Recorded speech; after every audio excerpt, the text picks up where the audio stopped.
Hey, real quick, before we get into that episode, do us a favor and subscribe to our channel. That way you don't miss out on any marketing nuggets. Enjoy the show.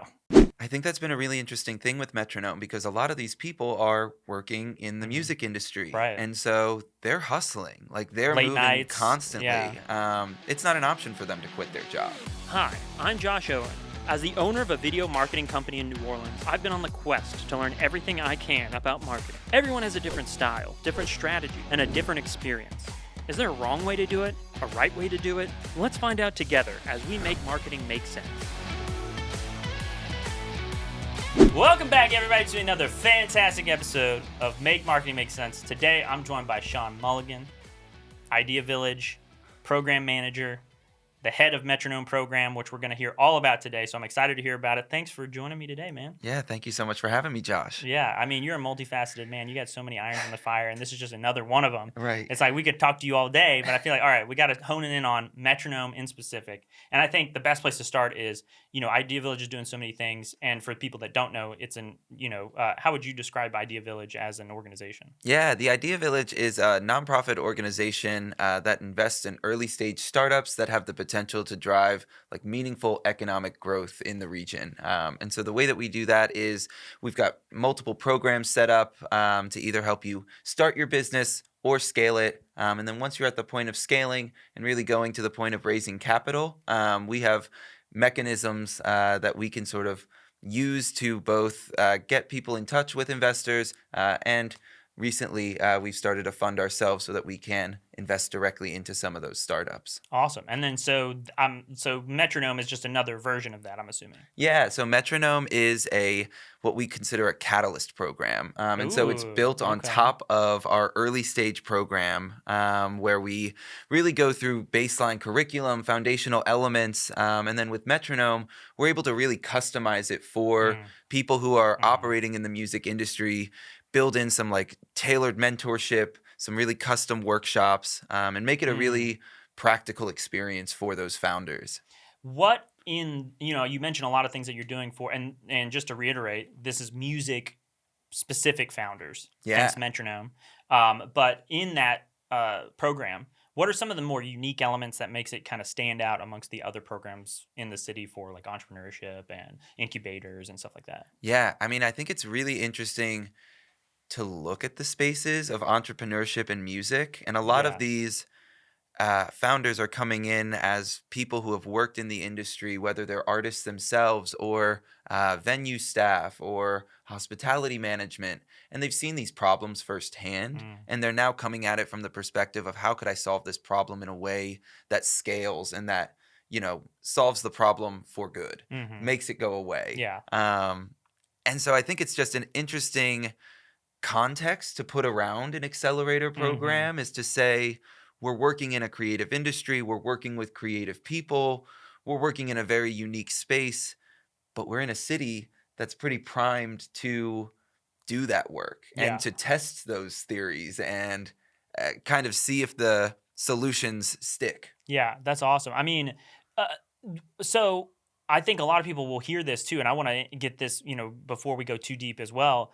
What should people expect when they come into the program or want to join the program? Because we got so many musicians in this city, we got so many people in hospitality. There's so many people that probably want to do things, but where should they be in order to start to get into this program? Like, what should they have just an idea, or should they be like full-fledged already putting things to paper, or should they be already in market? Like, where should people be to get into this program? Like, who are the ideal people to come in? Yeah, absolutely.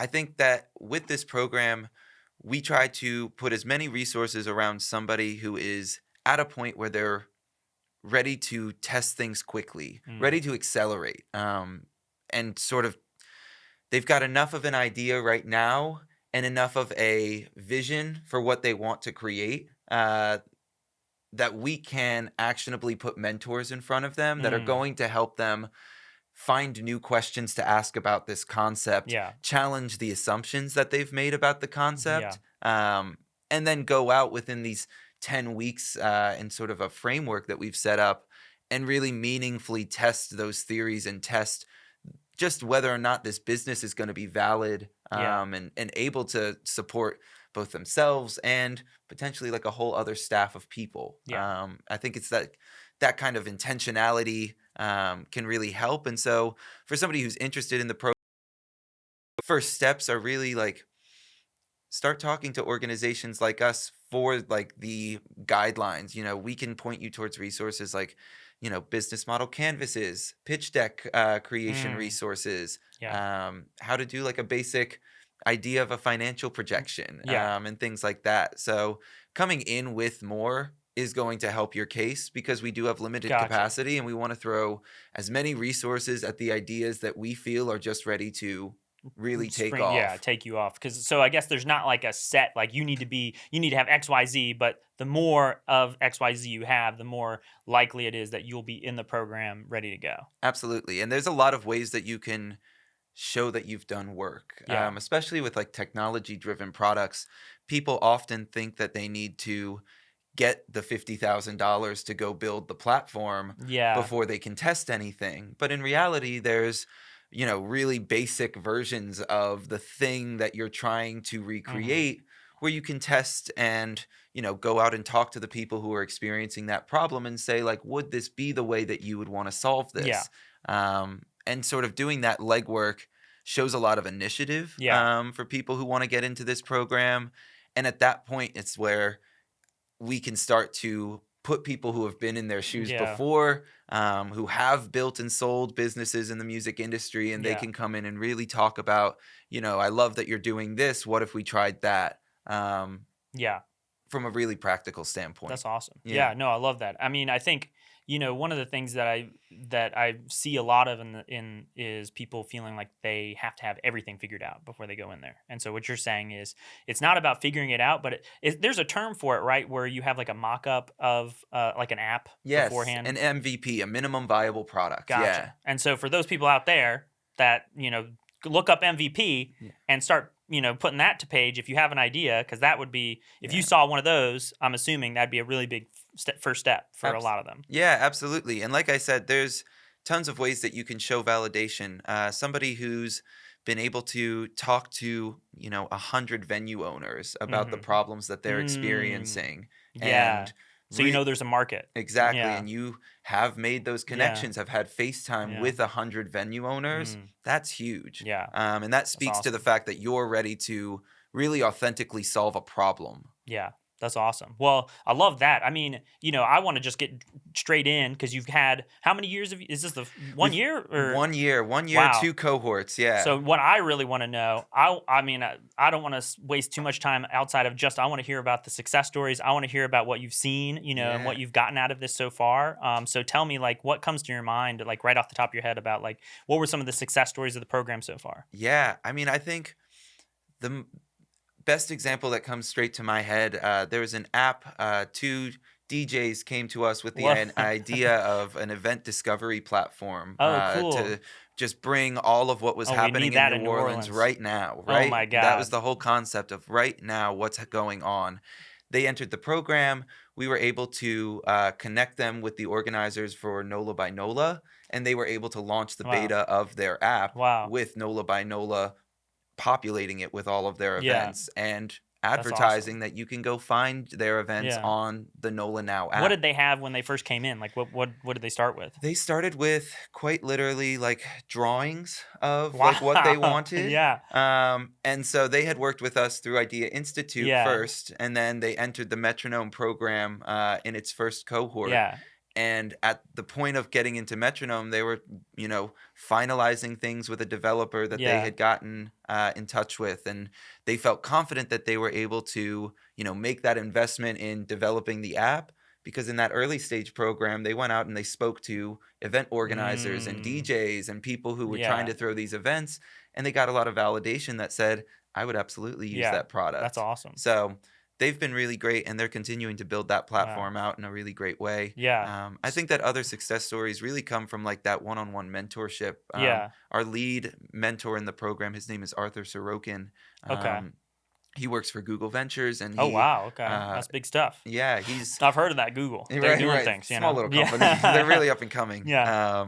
but he's just done really leaned in. He has a history of building and exiting his own Mm, music tech platform, and has really leaned in on like guiding these founders and yeah, just having them think critically about the business that they're yeah. building right now and push the limits of it. Really sort of test whether or not this thing will scale and Yeah. become bigger. Yeah, and I mean, I guess, like, taking those the DJs as an example, and what was the product called again? Yeah, Nola now. NOLA Now. Oh, I love that. Yeah, because man, gosh, so many events, Yeah. so little time. But with that, what was the commitment? Like, what was their commitment like to the program? Were they having to like give up their day job to do this, or like what's the situation there? I think that's been a really interesting thing with Metronome because a lot of these people are working in the Hmm. music industry. Right. And so they're hustling, like they're Late moving nights. Yeah. constantly. It's not an option for them to quit their job. And Right.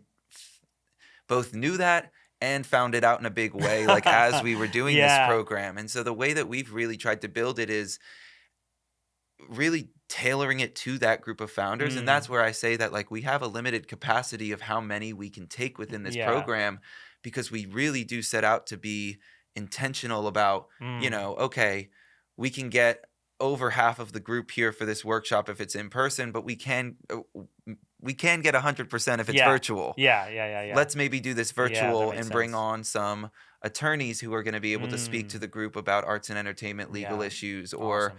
corporate structures or things like that. And just how can we really make the most of this for people that we know are working Yeah. hard? Yeah, that makes sense. I mean, and yeah, I would want to talk all day about every single story, but I think what's, more interesting as well, because you mentioned like just there, like, oh yeah, we learned a lot along the way. I'm curious, based on the program's year-long run, Yeah. the things you learned that you're going to be implementing in the future for next year's program. What are some of the big highlights that you're going to be like, oh yeah, we're making this happen, we're making this happen? Like, what are some of those big highlights? Yeah, I think a really great moment for this past program was when we held a selection day. Mm, So we had our applications, we narrowed down the field to about 10, and then we brought in all of the mentors who we thought were going to be relevant to this process to come see the yeah. applicant pool and to let them really sort of like give their pitch to the room of like why I Mm, should be in the program hmm.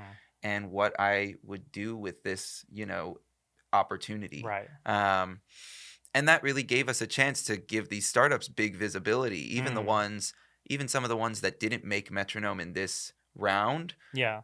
were given connections to mentors in that room and Right. able to work Build with that them. community right there and then. Exactly, Yeah. work outside of the program with that mentor, and Mm. I'm fully expecting them to be back for the next round of Hell yeah, applications that's in a much awesome. stronger way. Yeah. Um, so I think that kind of level of exposure is just like what we really want to bring to this Mm. program. And then further, we want to sort of consolidate resources. I think Mm. in the past round of the program. We ran it twice.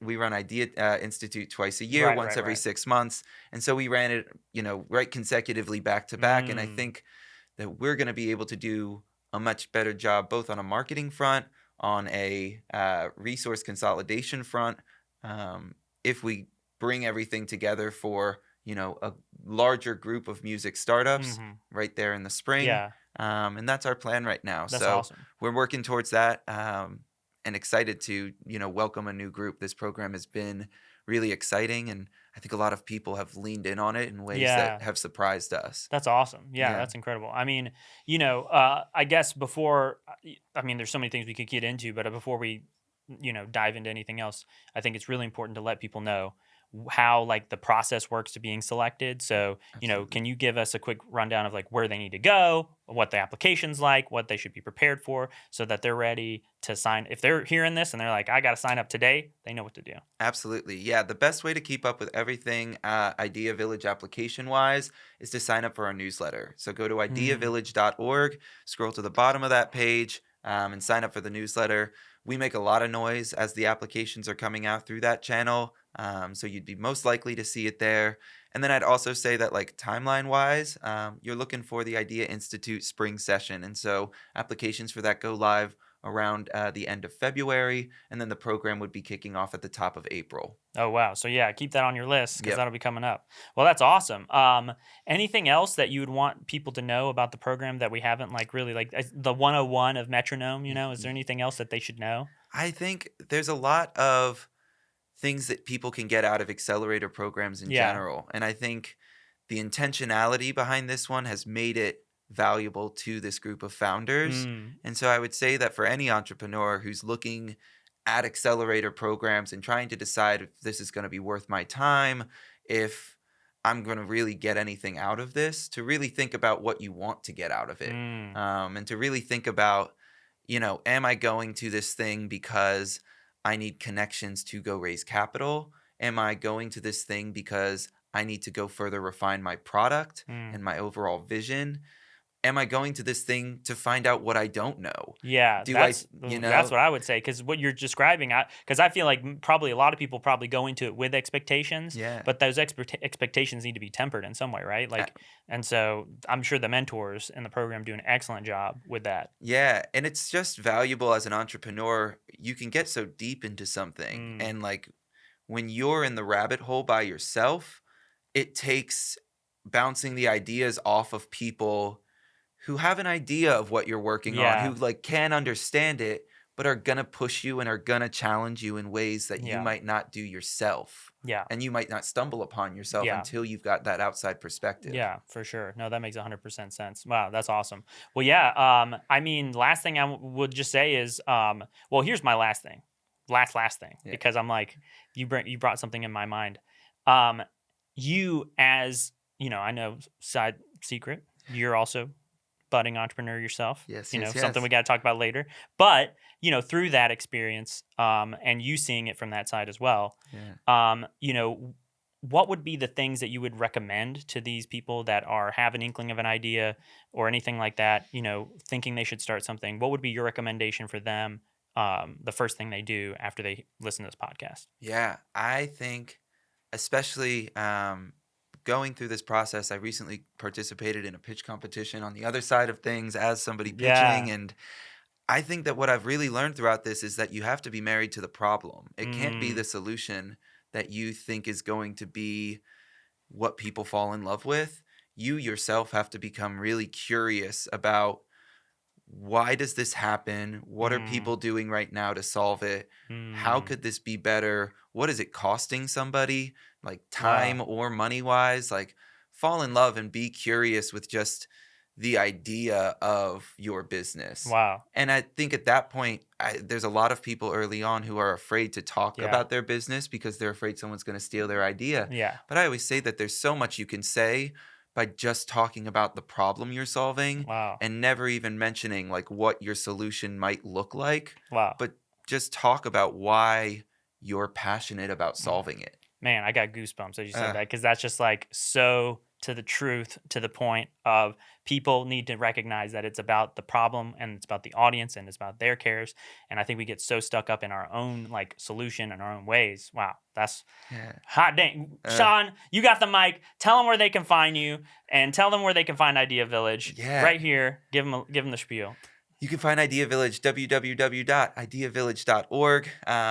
Like I said, sign up for that newsletter. It's probably our main channel so that you can get all of the information, all of the applications, everything. We have some events coming up on November 21st. You can see the Idea Institute Pitch Night. We are still looking at the location, but like I said, stay posted on that newsletter. And By the time this comes out, you'll probably have that figured out. So. Exactly. Yeah. So be on the lookout. Yeah. So we can post the follow-up on that. But just, yeah, the more you lean in, the more you want to get involved, we're going to be here and we're happy to help. Hell yeah. Well, thanks for joining me, man. This has been a fantastic episode. We'll see you all on the next one. Thanks for tuning into the show. If you haven't already, go ahead and hit that subscribe button. This episode of Make Marketing Make Sense is brought to you by Comfystone. If your business needs organic social media video content, video ads, or video podcasting, hit up Comfystone at comfystone.com and follow Comfystone on Instagram and TikTok. Until next time, this is Make Marketing Make Sense.